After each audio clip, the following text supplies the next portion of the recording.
आणि त्या व्यतिरिक्त आणखीन एक भाषा सोबतीला असावी असं त्यांचं मत होतं।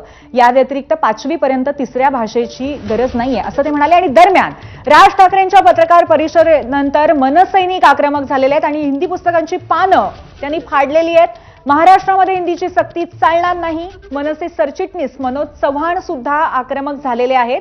मनसेच्या खळखट्या आंदोलनाला पुन्हा एकदा सुरुवात झाल्याचं पाहायला मिळतंय। यावेळी निमित्त पुन्हा एकदा मराठीचंच आहे आणि राज ठाकरेंच्या पत्रकार परिषदेनंतर लगेचच त्याचे पडसाद उमटायला सुरुवात झालेली आहे। कारण राज ठाकरे यांनी सुद्धा पत्रकार परिषदेत स्पष्टपणे म्हटलेलं होतं की अल्टिमेटम त्यांनी शाळांना दिलेला होता आणि अर्थातच सरकारलाही एका पद्धतीने दिलेला होता की महाराष्ट्रामध्ये हिंदीकरण करण्याची कुठेही गरज नाहीये, तो प्रयत्न पार पडू दिला जाणार नाही आणि हिंदी कशी मराठी महाराष्ट्रातल्या शाळांमध्ये शिकवली जाते पहिलीपासून हे आम्ही बघतोच असं आव्हानही त्यांनी दिलं होतं। पहिलं शेवटचं बाण काढून निश्चितपणे विद्येला जाळायचं नाही याचे देखील आम्ही भान ठेवून आम्ही हा निषेध सरकारपर्यंत पोहोचवण्याकरता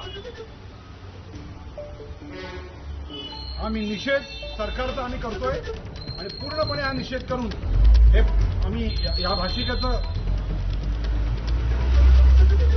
पहिलं शेवटचं बाण काढून निश्चितपणे विद्येला जाळायचं नाही याचे देखील आम्ही भान ठेवून आम्ही हा निषेध सरकारपर्यंत पोहोचवण्याकरता